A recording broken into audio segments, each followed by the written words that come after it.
Welcome back to another reading and correcting with me, Kindar, the Tiger Writes, and Ty, the Tiger Supervisor. These are where I read a chapter from one of my stories and correct it as I go. If you want to listen to these live, it's every Tuesday morning, 8 a.m. Eastern Time on Twitch and YouTube. And if you are looking to support me, that is on my Patreon. Today we are doing chapter 76 of The Captain's Heart.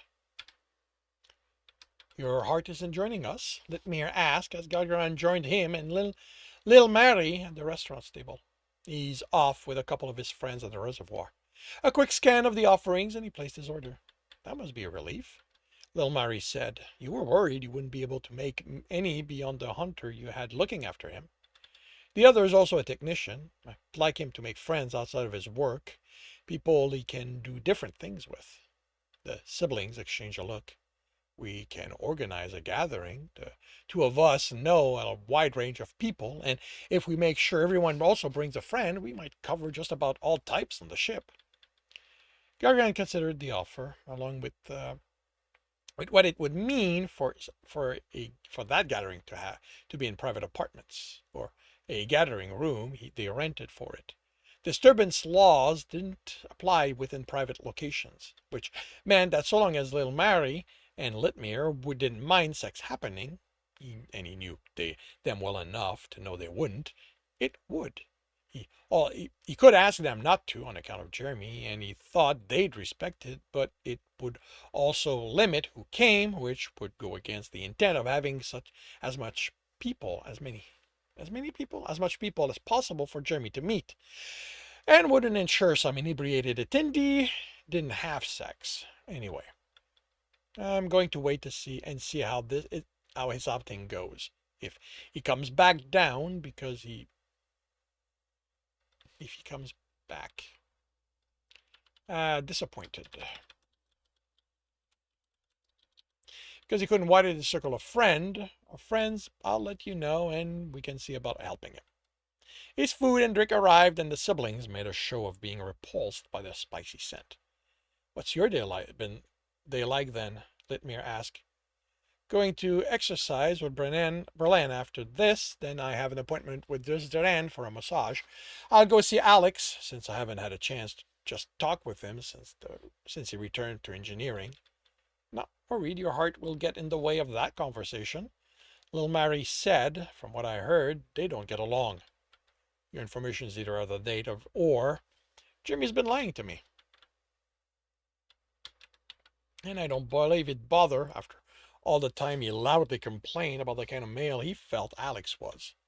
It was mostly the two of them just figuring things out, and while it's not what he'd hoped to do, Jimmy's accepted his role as technician, and Alex is trusting him with more responsibilities. So they might become friends?" she said with hope. "That might be asking for too much. They think too differently to be able to socialize, and after Dresden, me and Myrtle, Tom, after Dresden, me, Myrtle, Tom, and Crystal are watching the ballad of our Cubs Academy." Right. A learning center. That is the proper term that I've set up. Learning Center Pack are putting on Bronner Sel Elhal Narik's Defeat.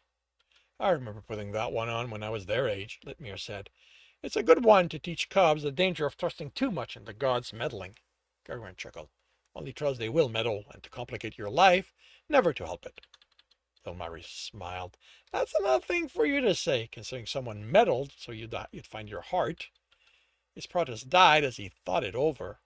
As much of a headache as just Billiam's meddling had been, Lil Mary was right that he had gained from it. Still, it's dangerous to rely on the gods thinking you matter enough to them. They'll make sure you think it's dangerous to rely on the gods thinking you matter enough to them. They'll make sure you always land in their bed. Unless one was named Ziniel Hair Tahalan. If it ever came down to a conflict between them, Gralgiran wouldn't be sure of a victory until he had the male restrained and off his ship. he would be someone else's problem then.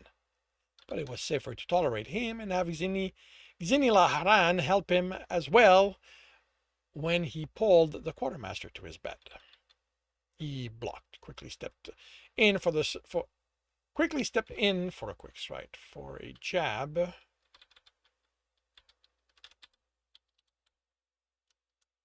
Then stepped back, blocking again. Another exchange, and Berlin's attention slipped. He was under the attack, had a leg behind her, and elbowed her off balance. She stayed on the mat, panting. I think I'm done. Gralgiran offered a hand, panting as hard. It was a good session. Showers? I'm going to leave the gym with this smell on. I'm not leaving the gym with this smell on me. Do you have any idea the kind of people who are attracted to the scent of exhaustion? I've encountered a few. That kind of submission can be interesting. She grabbed his hand and he pulled. I don't want someone moaning as they lick the sweat out of my fur. If they're going to be licking, it's somewhere that they'll get me moaning. They get to that eventually. I'm not that patient.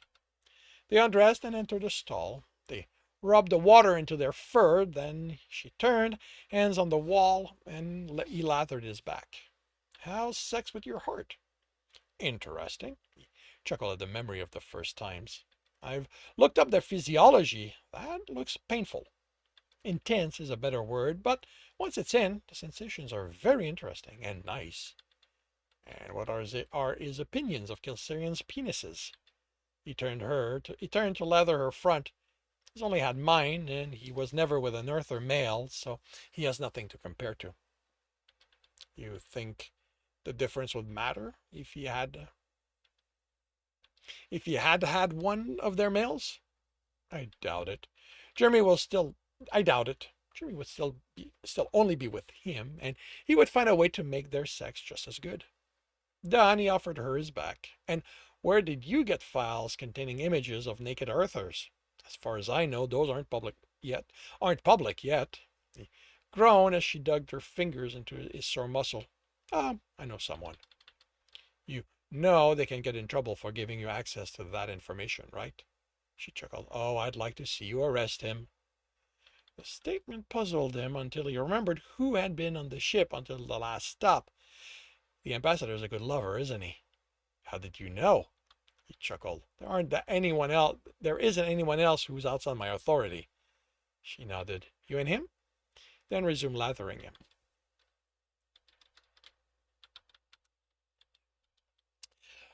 Once, I consider him a friend, although distance will strain that, I expect. I wish he'd stayed. I thought he would. It was best if he reported to Federation ambassadorial quickly. It was the most he felt safe telling her until he had a better sense of how vindictive the Admiral might be. He might claim that anyone with information were accomplices. He hoped Tom heard from his contacts in the back room soon. Fully lathered, they rinsed, slicking the soapy water out of each other's fur, then used towel to help the air cycle them dry. Dressed, he stopped by his apartment to drop his gym short in the cleaner and headed for his appointment. He moaned again as Desdoran's hand obliterated another knot exercising had given him. You're my last client today, the male said, hand moving lower, stopping on another soap point. You want to come to my place for sex? For some sex? Can't. He groaned under the pressure, going to Crystal's Cub Ballad presentation. More moaning, going back to Jer after that. Desdoran chuckled. Your heart can really keep up with you? Definitely. Another benefit to Earther's stamina, he'd realized. The intense sex hadn't just been due to the discovering each other's body. Then let me know when you have enough of him. I'll schedule you in. He chuckled. I will. But it was proving easier not to think of his friends for sex with Jeremy's eagerness. It had been one element of only having sex with him that had concerned him.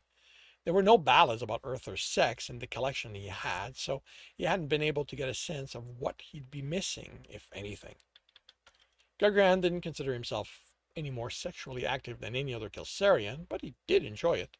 It was nice to know he wouldn't have to go without, even with only having one partner.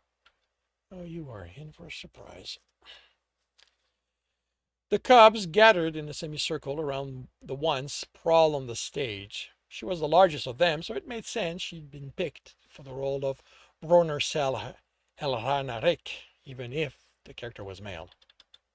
She raised an imploring hand and said in the deepest voice a cub was capable of, "I honored you. Why abandon me?" The character's namesake stepped into view, the cub made to look taller by the thick-soled boots he wore. "I am not yours to command," he responded, his voice not going anywhere as low as the female playing the ballad's subject.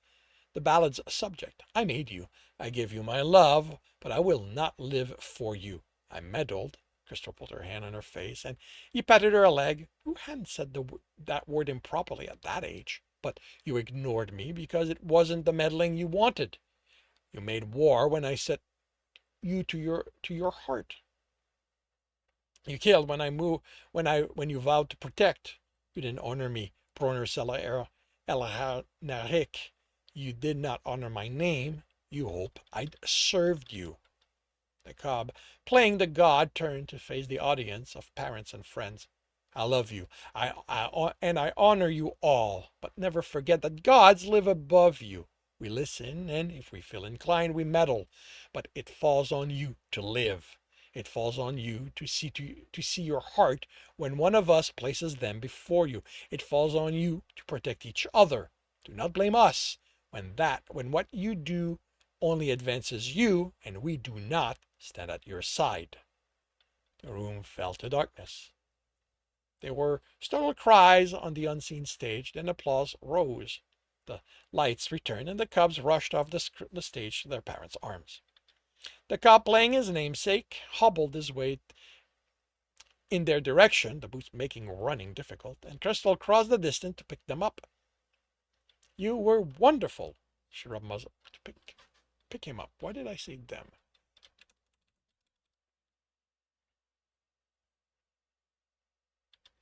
Pick him up. "You were wonderful," she rubbed muzzle with him. "You did much better than I did," Tom said. "I forgot half my line and ended up saying that I would have meddled if he'd been nicer to me." Crystal Cub looked at Gralgiran expectantly. "I wasn't picked to be in the ballad, but I would have made a terrible god. I couldn't have the presence you had." The cub beamed and looked at Miratel. "I was the lightning bolt," she sighed. "I stumbled and slammed into Borner Selhel Ranarik instead of just touching him. This time the sigh was exaggerated. I have never set foot on a stage since." The cub giggled and turned to his father, who took him from his mother, and the four of them huddled, speaking and laughing. Tom leaned against him, watching the family. "You think cubs are in your future?" Gralgiran watched them and tried to imagine himself with them. He'd be Kelsirian, since he didn't see himself searing a cub, but even that didn't resonate with him. "I doubt it. I have my heart, my friends," he screened Tom's against him, "and the hunts. Those are all I need. How about you?" "I don't know." He was quiet for a few seconds. "Only if the one I want to build it with wants it too." "You'll find your heart. I'm not worried." Tom laughed, attracting their friend's attention. I'm not waiting for my heart. I'll have someone to build a family with, or without them." He rested his head on Gralgiran's shoulder, still watching the family. He looked at him and smiled. "How about we let them be and go to the leisure alley not far from here? It's been a while since we've enjoyed each other." "I can't. I'm heading to my apartment after this. Chair should be back by then." "Oh, okay." Tom's expression clouded over. "What?" "Nothing. It's just that—" He shook his head. "It's nothing." He smiled. "Let's congratulate the cub again." That had definitely been something. But Gralgiran followed his friend. Whatever it was, he'd tell him when he was ready. And that concludes chapter 76 of The Captain's Heart. If you are enjoying this, please leave a like. If you want to know when the next chapter will be up, subscribe and hit the bell. If you want to read this story, it is available on Ream Story. If you want to listen to these live, it's every Tuesday morning, 8 a.m. Eastern Time on Twitch and YouTube. Links are in the notes, and with that, I shall wish you a good day.